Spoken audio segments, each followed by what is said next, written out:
पाहूयात मुंबई फास्ट.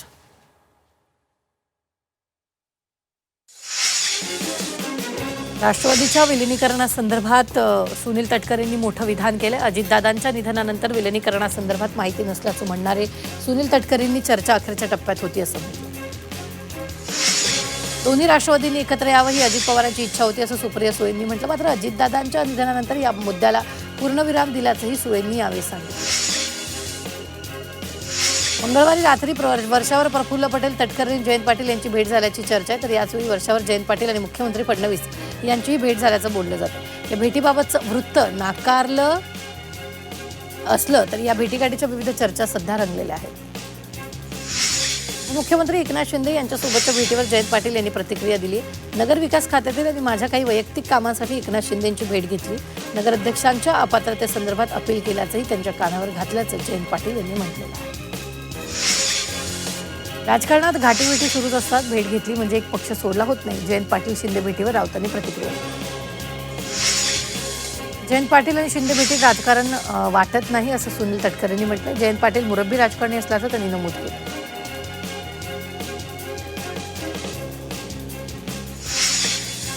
राज्यात काहीतरी चांगलं घडणार आहे. भरत गोगावलेंनी सूचक विधान केले. जयंत पाटील यांच्या भेटीगाठीवर त्यांनी भाष्य केले. जयंत पाटील यांनी अगोदर देवेंद्र फडणवीस आणि नंतर एकनाथ शिंदे यांची भेट घेतली. या पार्श्वभूमीवर गोगावलेंनी प्रतिक्रिया दिली.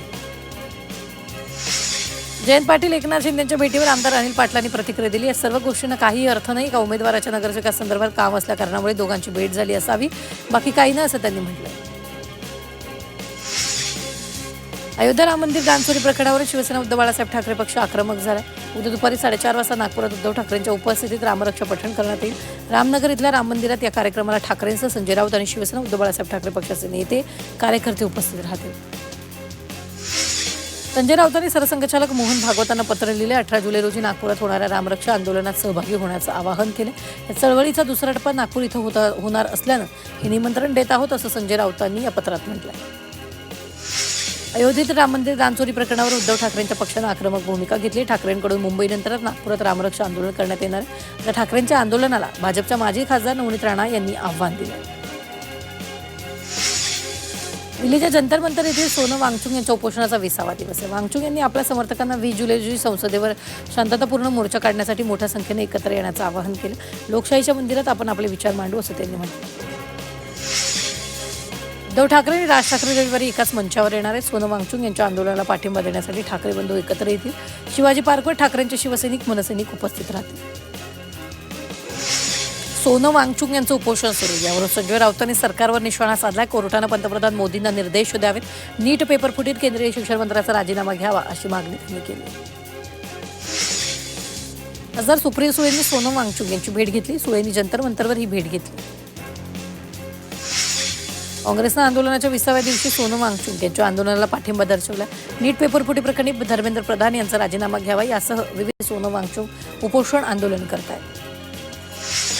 मनसे उद्या जंतर मंतरच्या मैदानात अमित ठाकरे उद्या सोनम वांगचुक यांची भेट घेतील. महाराष्ट्रातून पहिला युवा नेता जंतर मंतरवर जाणार आहे. गुणरत्न सदावर्ते यांनी पुन्हा एकदा मनसे प्रमुख राज ठाकरेंवर जोरदार हल्लाबोल केला. दिल्लीतील सोनम वांगचुक यांच्या आंदोलनाला पाठिंबा दिल्यावरून सदावर्ते यांनी राज ठाकरेंवर टीका केली. मतदार यादीतून नाव वगळलं गेल्यानं नागरिकत्व संपत नाही असा अत्यंत महत्त्वाचा आणि स्पष्ट निर्वाळा सर्वोच्च न्यायालयानं दिला. पश्चिम बंगालमधील विशेष मतदार यादी पुनर्निरीक्षणाची संबंधित याचिकेच्या सुनावणी दरम्यान न्यायालयानं निवडणूक आयोगाच्या अधिकारांची मर्यादा अधोरेखित केली आहे. मुंबई पालिकेच्या कायद्याचं प्रत इंग्रजीत मराठीत पुस्तक नाही, ही चूक आमची नाही असं स्पष्टीकरण पालिकेनं दिलं. मराठी अधिनियमासाठी शासनाकडे वारंवार पाठपुरावा केल्याचा दावा पालिकेनं केला. ईशान सेतू सांस्कृतिक एकात्मता आणि राष्ट्रनिर्माण सोहळ्यात एकनाथ शिंदेंनी ईशान्य भारताशी नातं दृढ करण्याचा ठाम संदेश दिला. हा कार्यक्रम केवळ ग्रंथप्रकाशनाचा नसल्याचंही त्यांनी म्हटलं.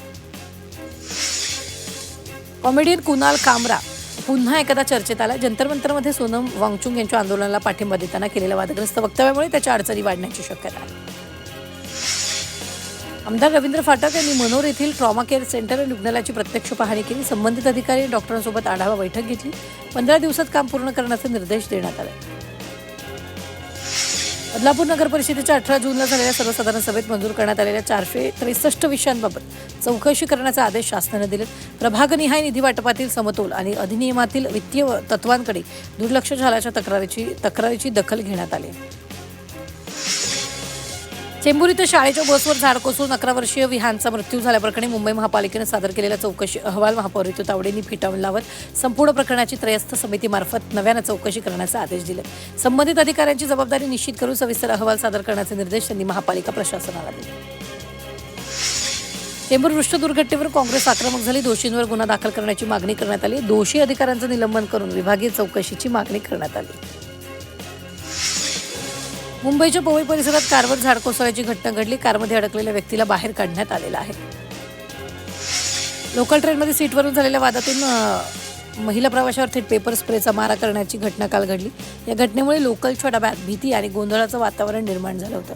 कल्याण CSMT जलद लोकलमध्ये ही घटना घडली.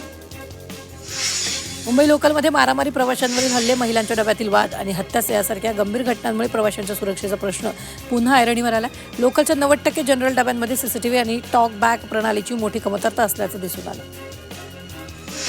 झोपलेल्या आईच्या कुशीतून 6 महिन्याच्या बाळाची चोरी झाल्याची धक्कादायक घटना कल्याणमध्ये समोर आली. कल्याणच्या रेल्वे स्टेशन बाहेर उड्डाण पुलाखाली झोपलेल्या एका प्रवासी महिलेच्या कुशीतून अज्ञातानं बाळ चोरून नेलं. आरोपीनं पीडित महिलेचा मोबाईल फोनही चोरला. या प्रकरणी कल्याणच्या महात्मा फुले पोलीस ठाण्यात गुन्हा दाखल करण्यात आला. मुंबईमध्ये अन्न आणि औषध प्रशासनानं मोठी कारवाई केली. मरीन लाईन्स परिसरातील प्रसिद्ध पारशी डेअरी फार्मचा परवाना निलंबित करण्यात आला. स्वच्छतेसंदर्भातील नियमांचं उल्लंघन केल्याप्रकरणी ही कारवाई करण्यात आल्याची माहिती आहे. 1916 मध्ये स्थापन झालेलं पारशी डेअरी फार्म हे मुंबईतील ऐतिहासिक आणि प्रतिष्ठित खाद्य आस्थापनांपैकी एक मानलं जातं. मात्र तपासणीत आढळलेल्या कथित स्वच्छतेच्या त्रुटींमुळे अन्न आणि औषध प्रशासनाने ही कारवाई केली. सर्वाधिक सुलभ शासकीय सेवा देणारे राज्य अशी महाराष्ट्राची ओळख निर्माण करण्यासाठी सर्व विभागांनी समन्वयानं काम करावं असं आवाहन मुख्यमंत्री देवेंद्र फडणवीस यांनी केलं.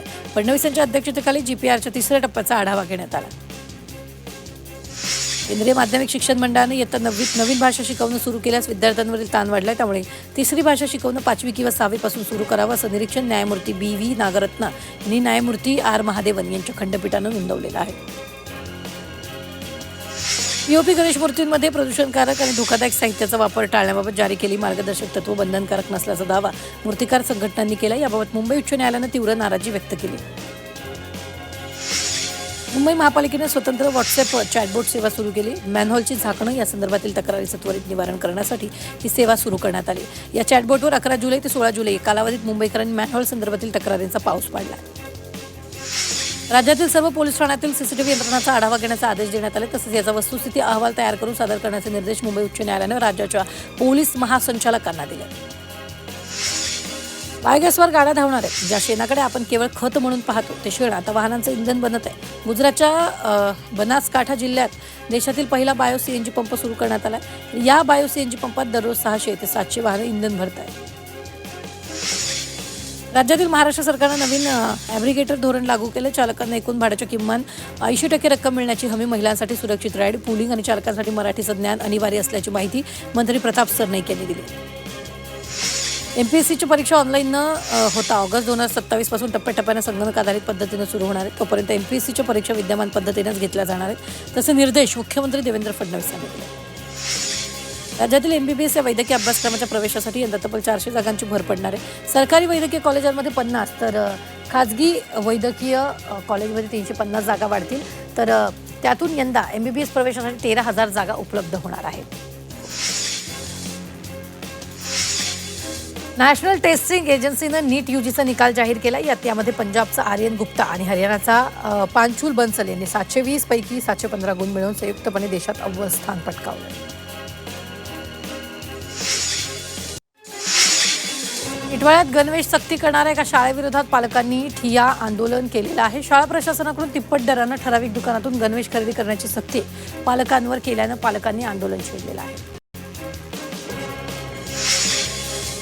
राज्यात मान्सूननं काही दिवस विश्रांती घेतल्यानंतर आता पुन्हा पावसाचा जोर वाढण्याची शक्यता हवामान विभागाने वर्तवली. वायव्य बंगालच्या उपसागरात निर्माण झालेल्या कमी दाबाच्या क्षेत्रामुळे शनिवारी राज्यातील बहुतांश जिल्ह्यांमध्ये वादळी पावसाचा प्रभाव राहण्याचा अंदाज व्यक्त करण्यात आला. याच पार्श्वभूमीवर अनेक जिल्ह्यांसाठी येलो अलर्ट जारी करण्यात आला. ठाणे जिल्ह्यातील भिवंडी, कल्याण आणि शहापूरच्या ग्रामीण भागात आज सकाळपासून पावसानं हजेरी लावली. ढगाळ वातावरण आणि रिपरिप पावसामुळे परिसरात अंधारल्यासारखी स्थिती निर्माण झाली. काही ठिकाणी जोरदार सरी कोसळत असून दृश्यमानता कमी झाल्यानं वाहन चालकांना काळजीपूर्वक प्रवास करण्याचं आवाहन करण्यात आलं. बदलापूरमध्ये 8 दिवसांनी पावसानं हजेरी लावली. अंबरनाथ आणि उल्हासनगरमध्ये पावसानं हजेरी लावली. यावेळी पावसाच्या सरींमुळे उकाडानं हैराण झालेल्या नागरिकांना दिलासा मिळाला. अन्न आणि औषध प्रशासनानं राज्यभर दुग्धजन्य पदार्थ आणि अन्नपदार्थ विक्री केंद्रावर मोठी धडक कारवाई केली आहे. 14 आणि 15 जुलै रोजी झालेल्या या कारवाईत तब्बल 45,78,000 रुपयांहून अधिक किमतीचा साठा जप्त करण्यात आला. मुंबईतील क्रॉफर्ड मार्केटमधील अनिस चेंबर्समधून जप्त केलेल्या ब्युटी प्रोडक्ट प्रकरणात मोठी अपडेट समोर आली. Made in Pakistan beauty products प्रकरणात FDA एंट्री करणार असल्याची माहिती मिळते. सर्व ब्युटी प्रोडक्टची तपासणी केली जाणार. संजय निरुपम यांनी मुंबईतील दूध व्यापारी आणि लघु दुग्ध व्यावसायिकांच्या संकटाबाबत भाष्य केले. भेसळयुक्त दुधाविरोधातील मोहिमेमुळे व्यावसायिकांवर मोठं संकट कोसळले. कोणतीही मदत दिली जात नाही. या कारवाईची पद्धत धोकादायक आहे असं त्यांनी म्हटलेलं आहे. अंबरनाथ उल्हासनगर राज्य महामार्गाच्या कडेला एका नाल्यात दुधाच्या पिशव्यांचा खच पडल्याचा प्रकार समोर आला. या दुधाच्या पिशव्यांची एक्सपायरी डेट निघून गेली होती. राज्यात सुरू असलेल्या FDAच्या कारवाईमुळे भेसळखोरांमध्ये दहशत निर्माण झाल्याचं दिसून येतं. दारूसाठी पैसे दिले नाही म्हणून मुलांना आईवरच हल्ला केलाय. मुंबईच्या पवईमध्ये घटना घडली. चाकू हल्ल्यात आईच्या हाताला दुखापत झाली. आरोपी मुलांविरोधात पोलीस ठाण्यात गुन्हा दाखल करण्यात आला. सरकारी अधिकारी असल्याची बतावणी करत अज्ञातांनी फसवणूक केली. बोईसर तारापूर MIDCतील कारखानदारांना हर्जट डस्ट केमिकलचा परवाना काढून देतो असं सांगून 16 लाखांहून अधिक रुपयांचा गंडा घातला. या प्रकरणी आरोपीला बोईसर पोलिसांनी अटक केली. मुंबईतील मीरा रोडमधील JP नॉर्थ सोसायटीत भीषण दुर्घटना घडली. बांधकामासाठी वापरण्यात येणारी क्रेन कोसळून तरुणाचा मृत्यू झाला. 15 ते 16 वाहनांचं मोठं नुकसान झालं.